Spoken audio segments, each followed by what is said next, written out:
as they sit down. Here we are with Graham Ike and Braden Huff.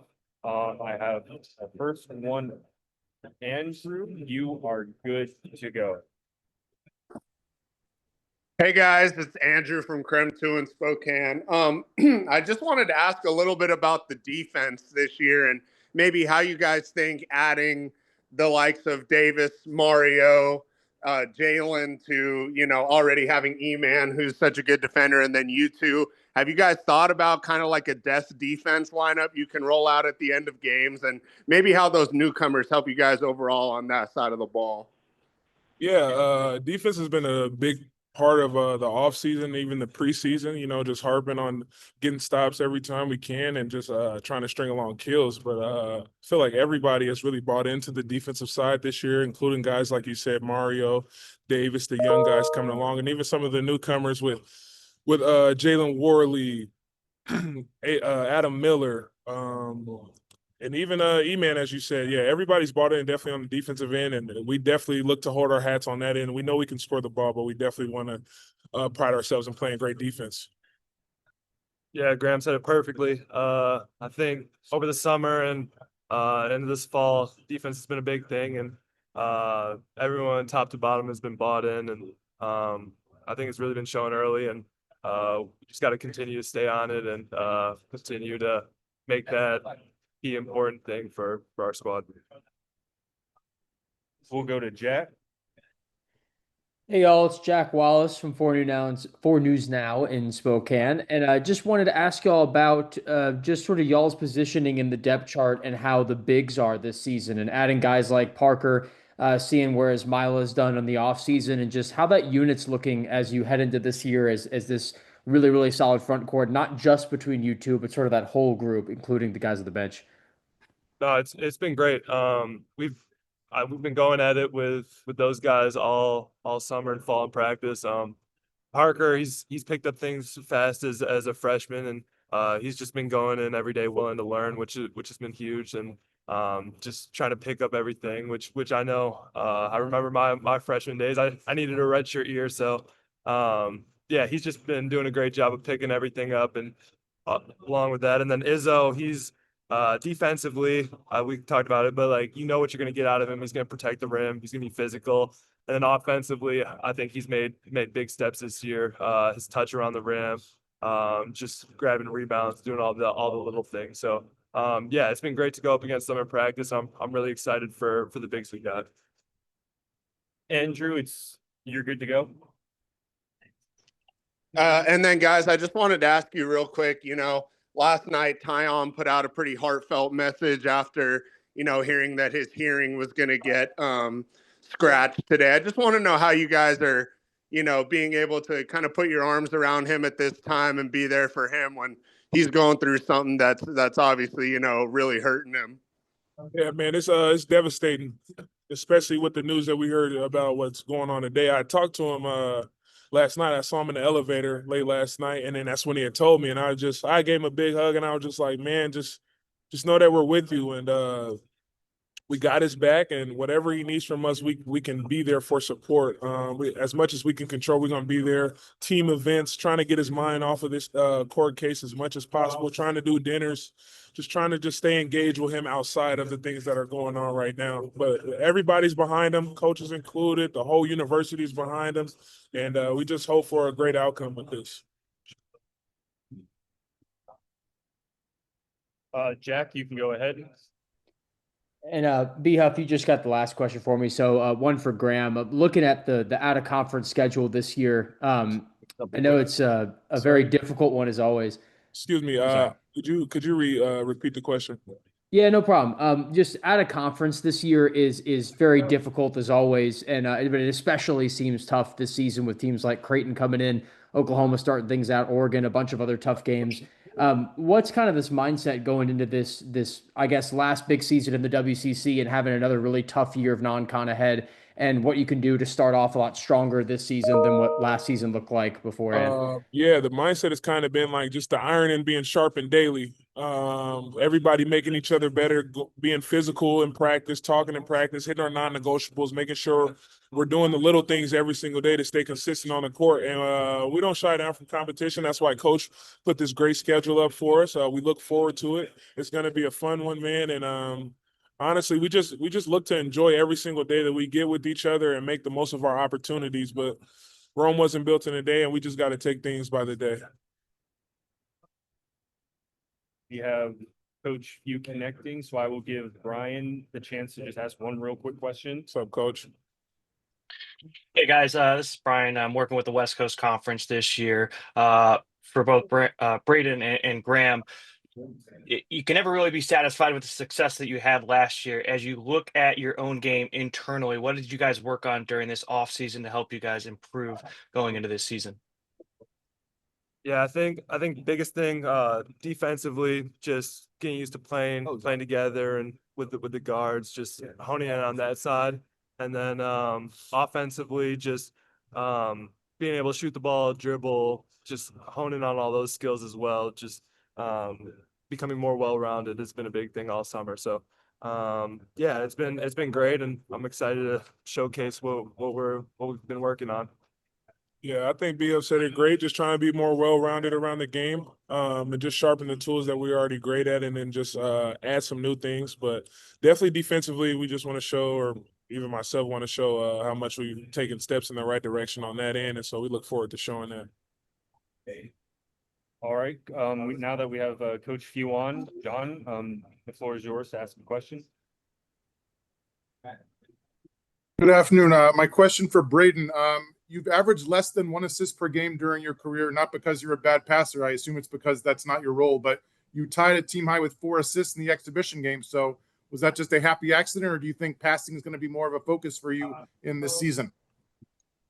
Yeah, I feel like I'm a pretty good passer. I feel like I've got that in my game. So yeah, just I think it's all about just making the right reads. Don't let that make me less aggressive to score the ball, but also just make the right play. So whatever the defense is giving me, just go out and do the right thing for the team. Andrew, you can go ahead. Hey, Mark, obviously, the news just came down that, today's hearing's not happening. Just if you could give a few seconds on Tyon's situation and just how you've kind of been there for him through this. Sure. Yeah, that did get delayed. And so, but we've obviously all been here for him. The players, especially the 2 you guys have sitting in front of you there, have just been exceptional, supporting him during this. Our entire team has. He's a wonderful, wonderful guy that has just a really, really tough, sad story that can be, rectified here, and hopefully the right thing will be done. But these guys have been great. Ty's hanging in there. But hey, this particular news conference isn't about that. This is about the Zags and those 2 guys up there and the rest of the team. And I want to echo what B Huff said there. I do believe he can pass. But I think you have to understand, when you look at how just efficient he is, both those guys are, when they have the ball in their hands and they're scoring. They're excellent finishers. They can finish with either hand. They have incredible post moves. They can step out now and both shoot the 3 really, really well. And then the luxury as a coach is they can really shoot the ball well from the free throw line. So many instances, I think I'm telling them not to pass unless it's the last resort. Jack, you are good to ask a question. Hey, Coach, Jack Wallace, 4 News Now. Just wanted to ask you about I talked to both to Graham and BF about this, about the group of the bigs, and not just those 2 with getting a lot of starting minutes, but what Ismailoh's done in the offseason, how Parker's fitting in too, and just about that entire group as a whole and how they've meshed together and what you expect from them as a whole group this season. I think the first thing they're doing, it's really made practices, a notch or 2 better than maybe in the recent past is physically they're really pushing each other in the paint. It's been athletic and it's been physical, to the point where it's occasionally reminded me of our 2017 team, which, just had a luxury of great bigs, and our practices were just absolute, you know, physical Donniebrooks. And I think it really, really prepped us well for the games. Having all those guys, and I think we'd all be remiss, and these guys would tell you to not mention Noah Howland. He brings it every single day against these guys, and he is physical and tough and athletic, and he's really rounding into a nice player. A reminder to raise your hand if you have a question. If someone has a question and is able to talk, go ahead and unmute yourself. Okay, there we go. I saw John first. Coach John Titel from Hoops HD. I know it was just one exhibition game, but how impressed are you with Fogel so far? Davis has been great. I mean, he was even better yesterday in practice. He had a bunch of game winners in our late game situations, crazy ones. He's young, he's still learning, but he's aggressive. He's very much a gamer, not afraid of the moment, and he's tough.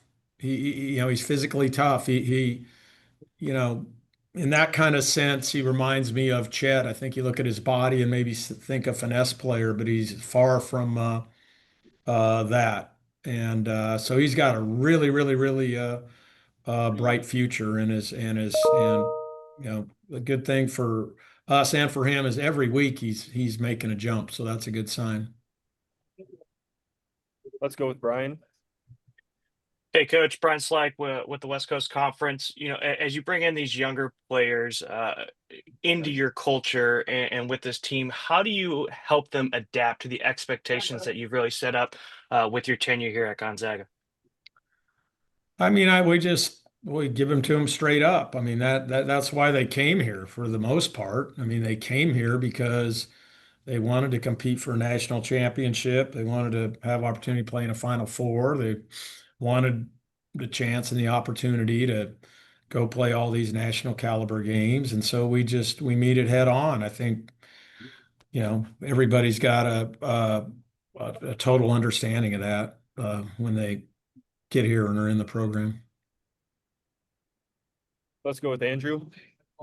Mark, I asked the boys about this, but having now Davis and Mario along with Jalen coming in this year and still having E-Man, I mean, how much can that help defensively, especially in late game situations, to deploy those four along with either one of these two bigs for kind of a really strong defensive lineup, especially to close out games? Yeah, no, that's a great call, and it's very, very evident. I mean, our size is different out there on the perimeter. I mean, athletically, we move better. We're more physical. I mean, Jalen brings that essence. Obviously, you saw last year Emmanuel was bringing it at the end of the year whenever he got a chance.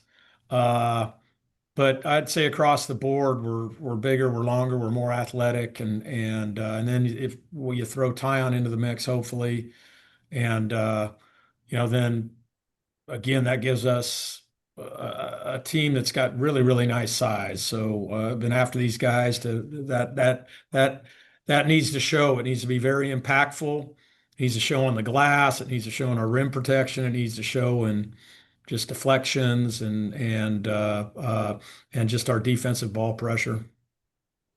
All right, we'll go with Jack, and then Arden will get the last one. Hey, Coach, another one for you. I know Gonzaga is no stranger to having a lot of really tough out-of-conference schedules every year, and this year, of course, no different with a lot of real marquee games and that starting off with that Oklahoma game, of course. What excites you the most about this schedule in particular, especially as it leads into the final WCC run? I mean, again, I think we're playing in a lot of, like, to your point, marquee or just kind of unique games. The way it shakes out, the way the other programs went out and really helped themselves by either retaining all their players or You know, adding through the transfer portal mostly, or even with some exceptional freshmen. It's really going to be challenging, but we got some great teams we're going to play in some great venues. And again, I think that's another reason why these guys come here, and that's the expectation that they have. So, you know, that's why we've always scheduled that way. I mean, that's one of the myriad of reasons. Go ahead, Arden. Hey, Coach Arden with the Slipper Still Fits. We saw Mario and Braden Smith play with each other a bit during the exhibition. How Mhm. often are we going to be seeing that sort of 2-point guard lineup this season? Yeah, I mean, we'll see. We'll see. I mean, if we can, you know, get some efficient, successful play there, or foul trouble, or injuries, or you know, you never know how it's going to play out. But you know, they both have the ability to score the ball, so that's always important if you're going to play. You know, 2 point guards is you know they still have to have that scoring mentality, and I think they you know they both possess that. All right, with that, that's the end for Gonzaga on this. Good luck this season, everyone. Thank you. Thank you. All right, Coach. All right, Coach. Yep. Thank you, Coach Few. Yep.